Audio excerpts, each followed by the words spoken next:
આજના સમયમાં લોકો ચાની જગ્યાએ કોફીનું સેવન વધારે કરી રહ્યા છે અને લોકો કોફીને હેલ્ધી પણ માને છે અને એવું પણ માને છે કે કોફીથી વજન ઘટે અને ખાસ કરીને એનર્જેટિક રહેવા માટે લોકો કોફીનો ઉપયોગ કરી રહ્યા છે, પણ ખરેખર કોફીની અંદર પણ કેફીન આવેલું છે જે આપણા સ્વાસ્થ્યને નુકસાન કરે છે. કોફી જ્યારે આપણે પીએ છીએ ત્યારે આખો દિવસ આપણને વારંવાર કોફી પીધા કરીએ ત્યાં સુધી ઉર્જા જણાય છે, એવું લાગે કે કામમાં વધારે મન લાગે છે, ધ્યાન કેન્દ્રિત થતું હોય એવો અહેસાસ થાય છે, કોન્સન્ટ્રેશન વધારે રહે છે આવું લાગે છે. પણ એની સાથે સાથે કોફીથી ઘણા બધા મોટા નુકસાન પણ થઈ રહ્યા છે, કેમ કે કોફીમાં પણ કેફીન આવેલું છે અને ખાસ કરીને સાથે સાથે જે આપણે ખાંડ અને દૂધનો ઉપયોગ કરી રહ્યા છીએ આ ત્રણ વસ્તુથી ચરબીનું પ્રમાણ વધે છે અને ચરબીનું પ્રમાણ વધવાના કારણે વજન વધે છે. મીઠી વસ્તુ પણ ગળપણ અને ખાસ કરીને ખાંડ એ પણ એક સફેદ ઝેર છે આપણે જાણીએ છીએ અને દૂધમાં જ્યારે ખાંડ ઉમેરવામાં આવે ત્યારે ગળપણ વધવાના કારણે પણ શરીરને નુકસાન થાય છે, સાથે સાથે ચરબીનું પ્રમાણ વધે છે અને ચરબીનું પ્રમાણ વધે એટલે વજન તો વધે જ છે. માનવામાં આવ્યું છે કે કોફીની અંદર ઓછી કેલેરી હોય છે અને કોફી એનર્જેટિક પણ છે અને ખાસ કરીને પાચન પણ સારું કરે છે. આવી બધી અફવાઓથી દૂર રહીએ. વધુ પડતું કોફીનું પ્રમાણ ખાદ્ય પદાર્થોનું પ્રમાણ પણ વધારે છે અને એના કારણે વજનનો વધારો થાય છે. કોફીથી કબજિયાત પણ થાય છે. ઘણી બધી વખત ઝાડા રોકવા માટે પણ કોફીનો ઉપયોગ આપણે લોકોને કરતા જોયા છે અને વધારે પડતી કોફીનું પ્રમાણ જ્યારે વધે ત્યારે મળ ગંઠાવાનો શક્યતા રહે છે અને એના કારણે કબજિયાત પણ થવાની શક્યતા રહે છે. જ્યારે કોફીનું પ્રમાણ વધી જાય છે ત્યારે ઊંઘને પણ તકલીફ, જેમ ચા પીવાથી ઊંઘ ઓછી આવે છે એવી રીતના કોફી પીવાથી પણ ઊંઘ ઓછી આવે છે, કેમ કે એમાં પણ કેફીન સમાયેલું છે અને કેફીન જેવા તત્વના કારણે ઊંઘને ડિસ્ટર્બ થવા માટે કોફી જવાબદાર છે અને ખાસ કરીને કોફીના કારણે જ મેટાબોલિઝમ આપણું નબળું પડે છે એટલે ચયાપચયની ક્રિયામાં પણ તકલીફ પડે છે અને પાચન તંત્ર બરાબર ન થવાના કારણે મગજને જે સંકેતો મળવા જોઈએ તે મળતા નથી, એટલા માટે મગજની અંદર સુસ્તી રહે છે જેના કારણે ઘેન વધારે ચડે છે, ઊંઘ વધારે આવે છે. એટલે માણસના મગજમાં તણાવનું જે સ્તર છે તે વધી રહ્યું છે, જ્ઞાનાત્મક સ્વાસ્થ્ય અને ફોકસ સંબંધી સમસ્યાઓ આવી રહી છે અને કામમાં ધ્યાન લાગતું નથી અને એટલા માટે સમયસર કામ આપણે પૂરું પણ કરી શકતા નથી. સાથે સાથે બ્લડ સુગરમાં પણ વધારો થાય છે અને ઇન્સ્યુલિન સંવેદનશીલતાને ઘટાડે છે. એના કારણે ગ્લુકોઝ લેવલ જ્યારે વધે ત્યારે ચરબીનું પ્રમાણ વધે અને સ્થૂળતા વધે છે.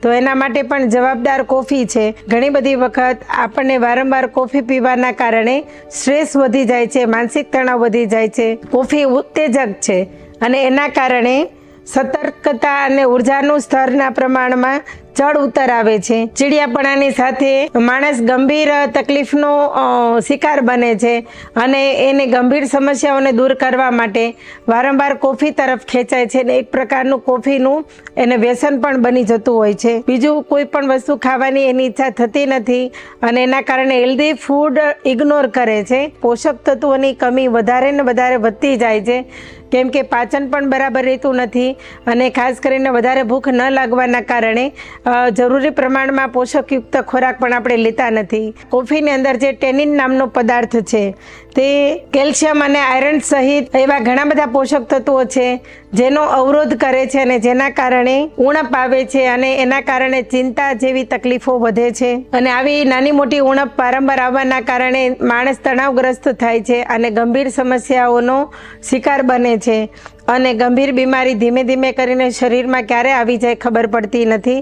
તો ખાસ કરીને આપણે જ આપણા શરીરના દુશ્મન છીએ અને આવી વધતી જતી આદતો માણસને ગંભીર રોગ, કેન્સર જેવી બીમારી તરફ લઈ જાય છે, કેન્સર જેવા ગંભીર રોગ તરફ લઈ જાય છે. ઘણી બધી વખત આપણને આ બધી વસ્તુ વગર ચાલે પણ છે પણ એને છોડવા માટે પ્રયત્ન પણ કરતા નથી અને એના બદલામાં ઘણા બધા ઓપ્શનો હોય છે કે જેનો ઉપયોગ કરી અને આપણે આવી જે શરીરને નુકસાન કરી રહ્યા છે એવા પીણાઓથી આપણે દૂર થઈ શકીએ. જેમ કે વારંવાર કોફી પીવાની આપણને આદત હોય તો એને કંટ્રોલ કરીને ઓછી માત્રામાં કોફી શરીરમાં કેવી રીતના જાય અને એને નિયંત્રણ કેવી રીતના કરી શકાય, એના માટે આપણે આપણા મનને મક્કમ કરી શકીએ છીએ. તો જો આપણને કોફી પીવાની હેબિટ છે તો ખાસ કરીને શરીરની અંદર પાણીનું પ્રમાણ એટલું બધું વધારી દઈએ કે કોફીનું તમને કોફીની ક્રેવી ઊભી ન થાય અને તમને વારંવાર કોફી પીવાનું મન ન થાય. કોફીની જગ્યાએ તમે કોઈ પણ પ્રકારનું ગ્રીન ટી છે, તજની ચા છે, આદુની ચા છે, આરોગ્યપ્રદ એવી ઘણી બધી ચા આપણને અત્યારે હર્બલ ટી પણ મળી રહી છે. તો એનો ઉપયોગ કરીને આપણે આપણા શરીરમાં ખાંડ, દૂધ અને કેફીન યુક્ત પદાર્થ ન જાય એવો આપણે પ્રયત્ન કરી અને શુદ્ધ સાત્વિક વસ્તુ આપણને જ્યાંથી મળે ત્યાંથી યોગ્ય રીતે ઉપયોગ કરીને આપણા શરીરના ટોક્સિનને બહાર કાઢવાનો પ્રયત્ન કરવો જોઈએ. વ્યસન માટે મક્કમ બનવું ખૂબ જરૂરી છે. નાની નાની કુટેવો અને નાના વ્યસનો આપણને ગંભીર બીમારી તરફ લઈ જાય છે અને એક દિવસ એવો આવે છે કે બહુ મોટી બીમારીના ભોગ આપણે બનીએ છીએ. માત્ર કેફીન ચા અને કોફીમાં નથી પણ બ્રાઉન ચોકલેટની અંદર પણ છે.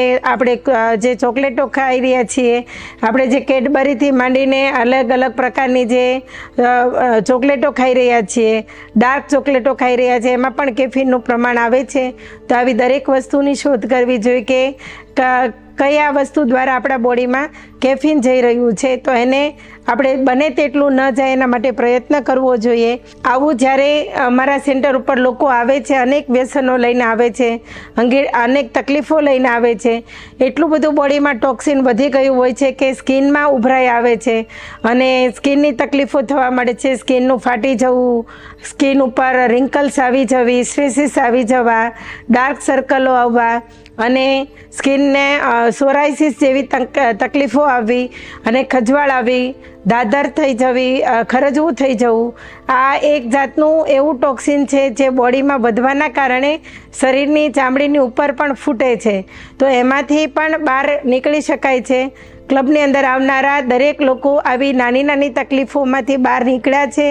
એમની સ્કિનો પણ સારી થઈ છે, એમની હેલ્થ સારી થઈ છે, શરીરમાંથી બોડી ફેટ પણ ઘટાડી શક્યા છે. ખોટી ચરબી જ્યારે શરીરમાંથી બહાર નીકળી જાય ત્યારે વ્યક્તિ સ્ફૂર્તિમાં પણ આવે છે, એનર્જી પણ એની અંદર આવે છે અને પોતાના કામ પોતે કરવા માટે એક્ટિવ પણ થાય છે અને પોતાના સ્વાસ્થ્યને સારું કરી શકે છે. અને રડતો આવેલો માણસ ખુશીથી આનંદથી પોતાની તકલીફોને દૂર કરીને પોતાના સ્વાસ્થ્યને નિરામય કરી શકે છે. પોતાના શરીરમાં ઘટતા પોષક તત્વોને પૂરીને પોતાનું જીવન અને જીવનશૈલીને બદલી રહ્યા છે અને જેના કારણે પોતાના જીવનને ખૂબ આનંદમય બનાવી રહ્યા છે. ધન્યવાદ.